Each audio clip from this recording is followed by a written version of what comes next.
नमस्कार विद्यार्थियों, स्वागत है आपका बीएससी सेकेंड ईयर की इस ऑनलाइन क्लासेस में गायत्री कॉलेज सांचौर की यूट्यूब चैनल पर।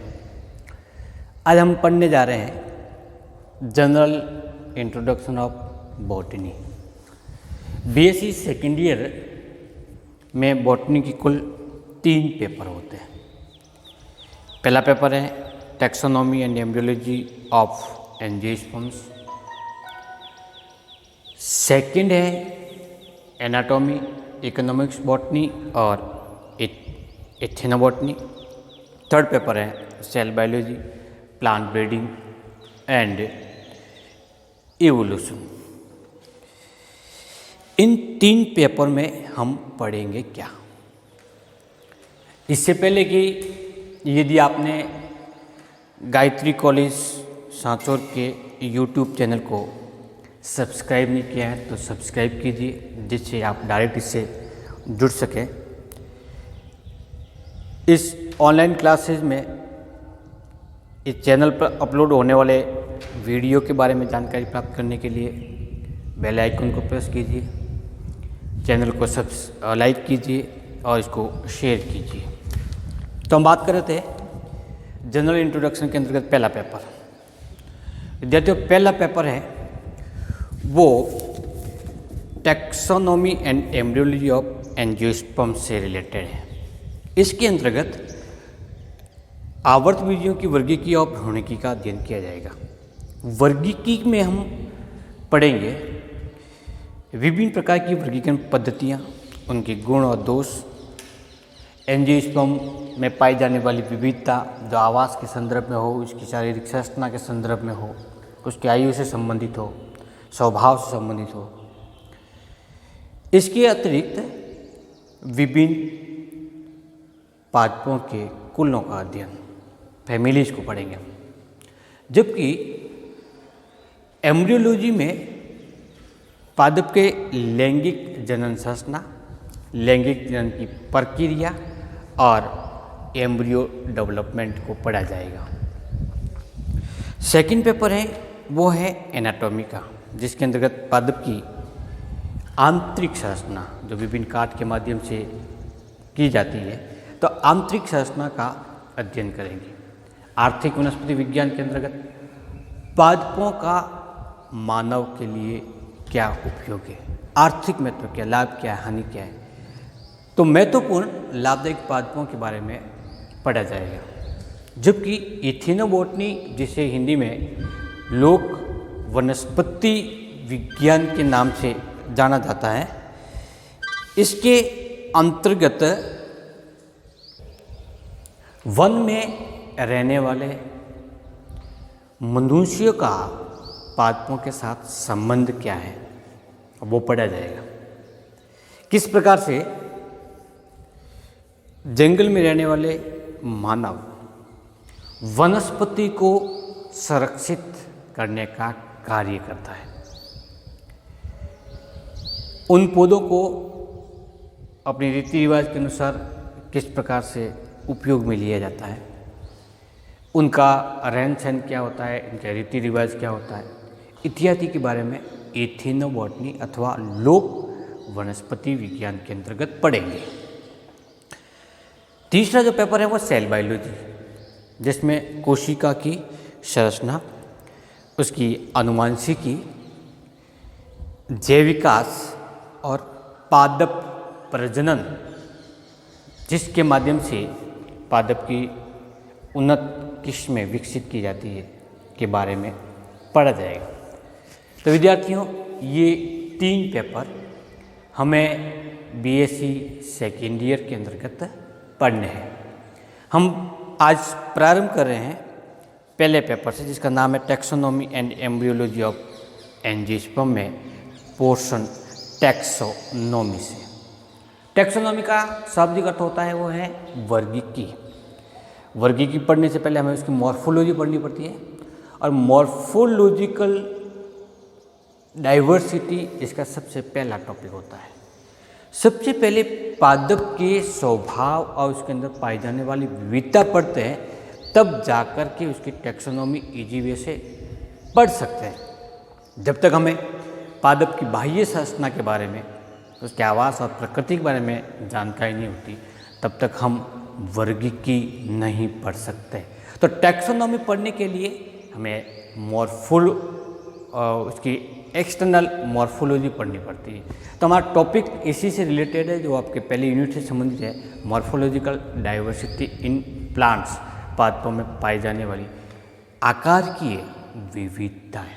विद्यार्थियों, मॉर्फोलॉजी जो शब्द बना हुआ है वो है मॉर्फोस का मतलब होता है स्ट्रक्चर और लॉजी का मतलब होता है टू स्टडी अथवा उसका अध्ययन करना। तो जब बाह्य संरचना का हम अध्ययन करते हैं तो वो कहलाती है मॉर्फोलॉजी। इस पृथ्वी पर कई प्रकार के पादप पाए जाते हैं जो हम अपने दैनिक जीवन के अंदर देखते रहते हैं, छोटे प्लांट से लगा करके बड़े प्लांट। सूक्ष्म जो हमें नग्न आँखों से नहीं देख सकते, उनको देखने के लिए माइक्रोस्कोप की आवश्यकता होती है। उन सूक्ष्म पौधों से लेकर के बहुत बड़े विशालकाय, जैसे बरगद का प्लांट है, सिकोया का प्लांट है, इत्यादि विशाल प्रकृति के पादप हमें इस प्रकृति में देखने को मिलते हैं। बात हम यदि केवल एंजियोस्पर्म की करें, क्योंकि बॉटनी के अंदर बहुत सारे प्लांट्स का अध्ययन किया जाता है, जिसमें lower plant algae, fungi, bryophytes, pteridophyte, gymnosperm और एंजियोस्पर्म। तो हम इस सेकेंड ईयर की क्लासेज में केवल और केवल एंजियोस्पर्म के बारे में देख रहे हैं। बाकी हमने पहले लोअर प्लांट्स जितने भी थी उसको फर्स्ट ईयर में हम डिस्कस कर चुके हैं।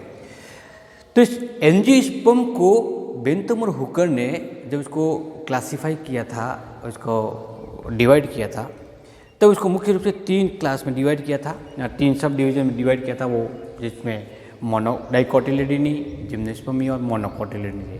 तो एंजियोस्पर्म के मुख्य 2 डिवीजन होते हैं, एक होता है डाइकोटिलेडनी, दूसरा होता है मोनोकोटिलेडनी। इस पृथ्वी पर डाइकोट अथवा द्विबीजपत्री पादप के कुल 240 फैमिलीज पाई जाती है। टोटल 240 फैमिलीज देखने को या पढ़ने को मिलती है। इन 240 फैमिलीज में 1,55,000 प्रकार की प्रजातियां रिपोर्ट की गई है, जबकि मोनोकोट के अंतर्गत 45 फैमिलीज तथा 400 स्पीसीज रिपोर्ट की गई है। तो विद्यार्थियों, प्रारंभिक कंडीशन मॉर्फोलॉजी की बात करें तो मॉर्फोलॉजी की परिभाषा क्या हो सकती है? तो विज्ञान की या वनस्पति विज्ञान की वह शाखा जिसके अंतर्गत हम पौधे की बाह्य आकृति और संरचना का वैज्ञानिक तरीके से सुव्यवस्थित रूप से अध्ययन करें, तो उस विज्ञान को मॉर्फोलॉजी कहते हैं या बाह्य आकार की विज्ञान कहते हैं। अब बाह्य आकार के विज्ञान में किसका अध्ययन करना है? पादप की बाह्य संरचना का। तो हम इस जनरल इंट्रोडक्शन में सबसे पहले देखते हैं कि पादप की बाह्य संरचना किस प्रकार से होती है।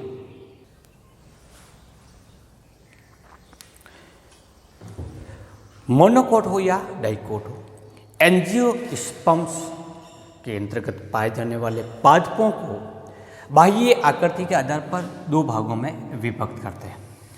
एक भाग वो होता है जो जमीन के अंदर पाया जाता है। इस प्रकार की संरचना को रूट सिस्टम नाम देते हैं। क्या देंगे हम? रूट सिस्टम अथवा मूल तंत्र। कौन सा भाग होगा?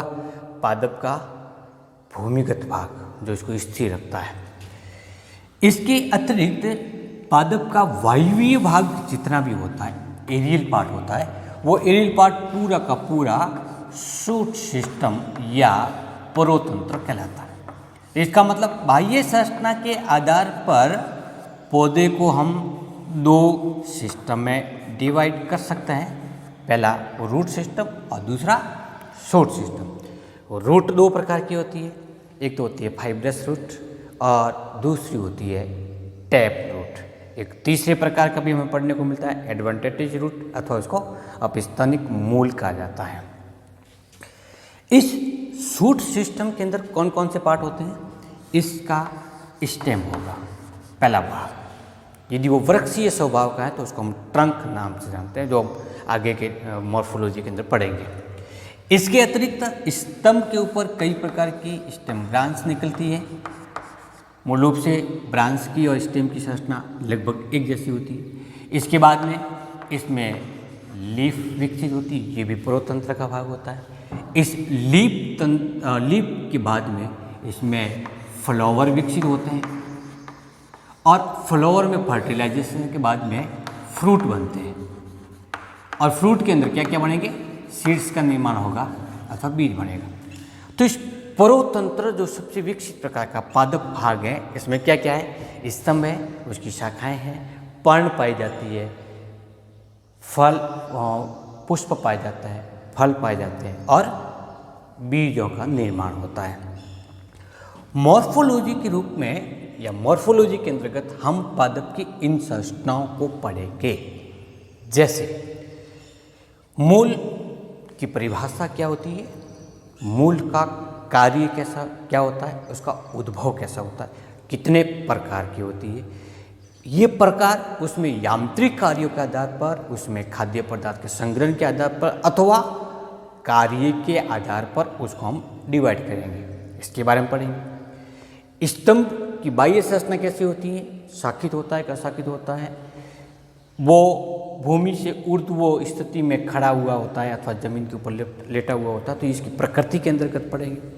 पर्ण कितने प्रकार की होती है, कहाँ पे लगी हुई है, स्तंभ पे लगी हुई है या शाखाओं पे लगी हुई है, इसकी कोर कैसी होती है, फलक कैसा होता है।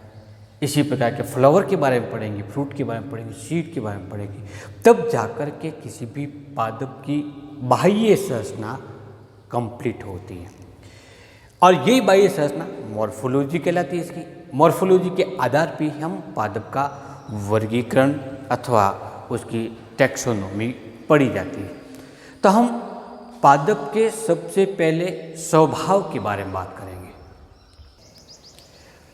पादप को बाह्य आकार के आधार पर दो भागों में डिवाइड करते हैं, एक तो होता है मूल तंत्र, एक होता है परोतंत्र। लेकिन वृद्धि काल के आधार पर इसको पुनः दो भागों में विभक्त करते हैं। एक तो होता है कायिक वृद्धन काल और दूसरा होता है जनन वर्धन काल। कायिक वर्धन काल के अंतर्गत या कायिक भाग के अंतर्गत उसमें कायिक भाग की वृद्धि होगी, जबकि जनन वर्धन काल के अंदर या जनन वृद्धि के अंतर्गत पुष्पीय संरचना बनेगी, फल बनेंगे और बीज बनेंगे। अब हम उसके मूल टॉपिक पे आते हैं, जिसका नाम ही है डाइवर्सिटी, विविधता। विविधता किस किस प्रकार से हो सकती है? आवास में होती है, प्रकृति में होती है, उसके स्वभाव में होती है, उसके आकार में होती है, जनन की विधियों के आधार पर होती है। तो सबसे पहली जो विविधता या डाइवर्सिटी है वो उसके आकार और परिमाप की बात करें। इस पृथ्वी पर बहुत सारे प्रकार के एंजियोस्पर्म पाए जाते हैं, दूसरे प्रकार के भी पादप पाए जाते हैं और उन सब का आकार अलग अलग होता है। कोई बहुत बड़े आकार के होते हैं, कोई छोटे आकार के होते हैं। तो आकार की विविधता के संदर्भ में यदि हम आवर्तबीजी पादपों की बात करें तो सबसे छोटा आवर्तबीजी पादप है वो है वोल्फिया।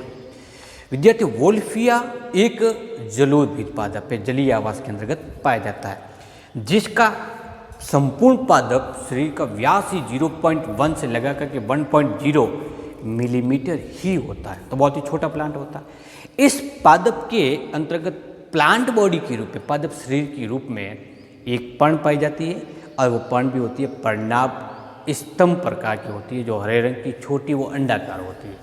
तो इस प्रकार से वोल्फिया एंजियोस्पर्म में सबसे छोटे पादप के रूप में प्रतिनिधित्व करता है। सबसे लंबे या बड़े पादप की बात करें तो वो एंजियोस्पर्म का यूक्लिप्ट रेगेनस है, जबकि सबसे बड़े प्लांट के रूप में पादपों के संदर्भ में बात की जाती है तो वो जिम्नोस्पर्म का है, सिकोया सिम्परवाइरिस। एंजियोस्पर्म के पादप जिम्नोस्पर्म के पादप की तुलना में छोटे होते हैं, अर्थात लंबे पादप है वो जिम्नोस्पर्म है, लेकिन फिर भी यूक्लिप्टस है वो सबसे लंबा एंजियोस्पर्म के रूप में जाना जाता है, जिसकी लंबाई 375 फीट या 114 मीटर के आसपास होती है, जबकि सिकुया सिम्परवायरेंस जो जिम्नोस्पर्म है या सिकुया जाइजेंटियम है वो लगभग 420 फीट के आसपास होते हैं। तो लंबे पादप के रूप में वो है, लेकिन एंजियोस्पर्म का सबसे लंबा प्लांट है वो कौन सा है? यूक्लिप्टिस। तो ये आकार के अंदर सबसे छोटा और सबसे बड़ा प्लांट। जबकि सघन पादप बात करें, सघनता के आधार पर बात करें तो बरगद, जैसा कि हम जानते हैं कि सबसे बड़ा प्लांट है वो बरगद है, लेकिन नहीं, सबसे लंबा प्लांट है वो बड़े प्लांट के रूप में यूक्लिप्टिस को माना गया है। सघनता के रूप में सबसे बड़े प्लांट माना गया वो है बरगद का। फाइकस बेंगालिसिस जिसका नाम है, आप जानते ही होंगे कि कलकत्ता के अंदर वानस्पतिक उद्यान जो स्थित है, उस वानस्पतिक उद्यान के अंदर एक महान बरगद का पादप खड़ा है। महान बरगद नाम भी दिया गया, महान बरगद बहुत बड़ा है, जिसकी परिधि है वो 1 किलोमीटर के आसपास की। उसके अंदर इतनी अधिक अपस्थानिक शाखाएं निकली हुई होती है। किसको कहते हैं अपस्थानिक शाखाएं?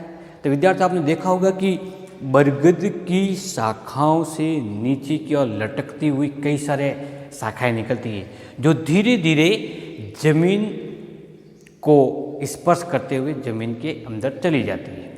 उनको कहते हैं अपस्थानिक शाखाएं, जो कि अपस्थानिक मूल का एक भाग है। और ये शाखाओं को अथवा पादप को आलंबन प्रदान करते हैं, इसलिए इसको सपोर्टिंग प्लांट पार्ट के रूप में माना जाता है। तो इन्हीं अपस्थानिक मूल की वजह से या अपस्थानिक शाखाओं की वजह से इतना बड़ा विशाल पादप जीवित रह पाता है। यदि इस बरगद के पादप की उम्र बहुत ही अधिक हो जाती है, उस स्थिति में इसका मुख्य तना तो लगभग विघटित हो जाता है, और मुख्य तने के अभाव में अब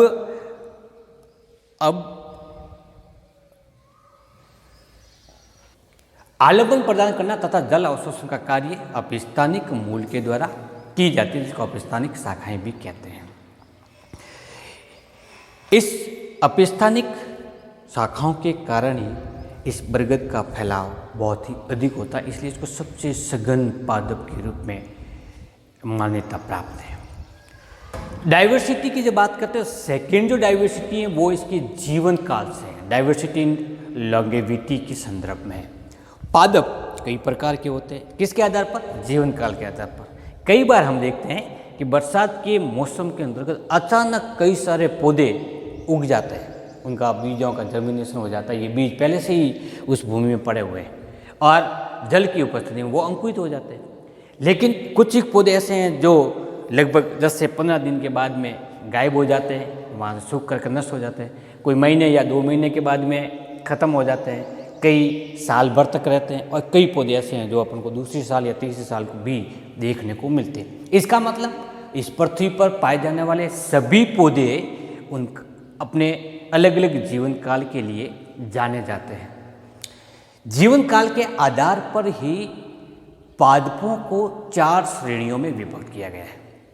पहली श्रेणी वो होती है जो अल्पजीवी पादप होते हैं, दूसरी श्रेणी वो होती है जो 1 वर्षीय पादप, तीसरे द्विवर्षीय पादप, और फिर बहुवर्षीय पादप। तब सबसे पहले बात करते हैं कि एफीमेरल्स अथवा अल्पजीवी पादप, ऐसे पादप जिनका जीवन काल ही लगभग 1 से 2 माह अथवा इससे कम दिनों का होता है, इससे कम। जैसे मोलिग्यो श्रीवियाना ऐसा एक प्लांट है जिसका जीवन काल ही मात्र 10 से 15 दिन का ही होता है, 10 से 15 दिन में अपना जीवन काल समाप्त कर लेता है। ऐसे पादप कौन से? अल्पजीवी पादप सामान्यतः शुष्क क्षेत्र, रेगिस्तानी क्षेत्र या फिर शीत क्षेत्र के अंतर्गत पाए जाते हैं, तो इसको डेजर्ट, एरिड जोन अथवा अल्पाइन जोन के अंतर्गत इस प्रकार के पौधे देखने को मिलते हैं। इन आवासों में पाए जाने वाले पौधों को अनुकूलित वातावरण बहुत ही कम समय तक मिलता है, और जैसे वातावरण प्रतिकूल हो जाता है तुरंत प्रभाव से वो पादप वहाँ से गायब हो जाता है या अपने आप को बीज के रूप में सुरक्षित कर लेता है, इसलिए इनका जीवन काल कम दिनों का होता है। दूसरे प्रकार के पादप जिसको हम नाम देते हैं 1 वर्षीय पादप, ऐसे पादप जो अपना जीवन 1 वर्ष से कम समय में कंप्लीट कर लेता है, 1 वर्षीय पादप कहलाते हैं। ये पादप अपनी कायिक वृद्धि और जनन वृद्धि दोनों ही प्रकार की ग्रोथ 1 वर्ष से कम समय में पूरा कर लेते हैं। पहले इनमें कायिक वृद्धि होती है, तत्पश्चात इसमें पुष्पन क्रिया होती है अर्थात जनन क्रिया के द्वारा फल और बीजों का निर्माण होता है। बीज निर्माण के पश्चात ये पौधे सामान्य तौर पर नष्ट हो जाते हैं। ऐसे पौधों के एग्जाम्पल हैं जैसे गेहूँ है, मक्का है, जैसे विभिन्न प्रकार के धान। इम्पोर्टेंट विद्यार्थी इस बात ये है कि इन पादपों में इनके बीज ही, कौन से बीज, जैसे गेहूं के दाने हैं, मक्के के दाने हैं, वही इसका बीज है, वही इसका फल है, तो ये बीज ही इन पादपों के लिए चिरकालिक अंग के रूप में प्रयुक्त होते हैं। जैसे नए पादप की विकसित आवश्यकता होती है, बीजों को यदि हम वापस बोते हैं तो नए पादप बीजों से निर्मित हो जाते हैं। तो ये 1 वर्षीय पादप कहलाते हैं। दूसरे पादप वो होते हैं जो अपना जीवन काल 2 अनुकूल ऋतुओं में अथवा 2 फेवरेबल सीजन के अंतर्गत अथवा 2 वर्ष में कंप्लीट करते हैं, उसको नाम देते हैं द्विवर्षीय पादप। 2 वर्ष अथवा 2 फेवरेबल सीजन उनके लिए जरूरी है। प्रथम वर्ष या प्रथम फेवरेबल सीजन के अंदर इसमें केवल और केवल कायिक वृद्धि होती है, जबकि दूसरी फेवरेबल सीजन के अंतर्गत उसमें पुष्पन क्रिया होती है, जिसके फलस्वरूप जनन की प्रक्रिया प्रारंभ हो जाती है। जनन अथवा बीज निर्माण के पश्चात ये पादप सामान्य तौर पर समाप्त हो जाता है। इन पादपों की सबसे इम्पोर्टेंट विशेषता ये होती है, किसकी, द्विवर्षीय पादपों की, इसमें संग्रहकारी या स्टोरेज ऑर्गन के रूप में इनमें कंदिल जड़ें हो सकती है, परकंद हो सकता है या फिर घनकंद हो सकता है। तो कंदिल संरचना ही इनमें संग्रहकारी अंग के रूप में प्रयुक्त होती है और ये संग्रहकारी संरचनाएं प्रतिकूल परिस्थितियों में पौधों के सफलतापूर्वक जीवन काल के लिए जरूरी खाद्य पदार्थों का संग्रह करती है। जैसे गाजर, मूली, चुकंदर इत्यादि प्रकार के पौधे कैसे हैं, द्विवर्षीय पादप। जैसे गाजर का संग्रहकारी भाग क्या होता है, मूल होती है, जिसको हम खाद्य पदार्थ के रूप में प्रयुक्त करते हैं। और ये पादप के लिए अनफेवरेबल कंडीशन के दौरान खाद्य पदार्थ की पूर्ति के लिए प्रयुक्त होने वाली संरचना है। चौथे प्रकार के पौधे जो जीवन काल के आधार पर है वो कहलाते हैं बहुवर्षीय। ऐसे पौधे जो 2 या 2 से अधिक वर्षों तक जीवित रहते हैं तथा इस दौरान अधिकांश समय ये अपने कायिक वृद्धि के रूप में गुजारता है, जबकि किसी एक विशेष ऋतु अथवा सीजन के अंतर्गत ही इनमें पुष्पन की प्रक्रिया प्रारंभ होती है और उसी दौरान ये पुष्पन की क्रिया के द्वारा बीज का निर्माण करते हैं अथवा फल का निर्माण करता है। तो यहाँ पर इम्पोर्टेंट चीज़ बात यह है कि एक विशेष मौसम आएगा तब जाकर के ही इसके अंतर्गत पुष्पन की प्रक्रिया कंप्लीट होती है। जैसे कई पौधे ऐसे हैं, शाक के पौधे होते हुए भी कैसा है, बहुवर्षीय। जैसे टेपरोसिया का एग्जाम्पल आता है। केर झाड़ीनुमा संरचना है, झाड़ीनुमा पादप है, लेकिन बहुवर्षीय है और बाकी सभी वृक्षीय स्वभाव के पौधे बहुवर्षीय पादपों की श्रेणी के अंतर्गत आते हैं। बहुवर्षीय पादपों में फलन के आधार पर इनको 2 भागों में डिवाइड किया गया। ऐसे पौधे जो अपने जीवन काल में, पूरे जीवन काल में केवल एक बार ही पुष्पन की क्रिया संपन्न करते हैं और उस पुष्पन के फलस्वरूप बीज का निर्माण करता है। जीवन में कितनी बार, केवल एक बार ही पुष्पन होता है, तो उसको मोनोकार्पिक पेरिनियल्स प्लांट के नाम से जाना जाता है। मोनोकार्पिक पेरिनियल प्लांट के एग्जाम्पल है केला। अपने जीवन काल में कितनी बार करेगा, केवल एक बार, उसके बाद में वो भाग नष्ट हो जाता है, उसके आधारीय भाग से फिर एक कायिक प्रवर्धन द्वारा नई संरचना का निर्माण होता है। और इसी प्रकार का एग्जाम्पल है अगेव का।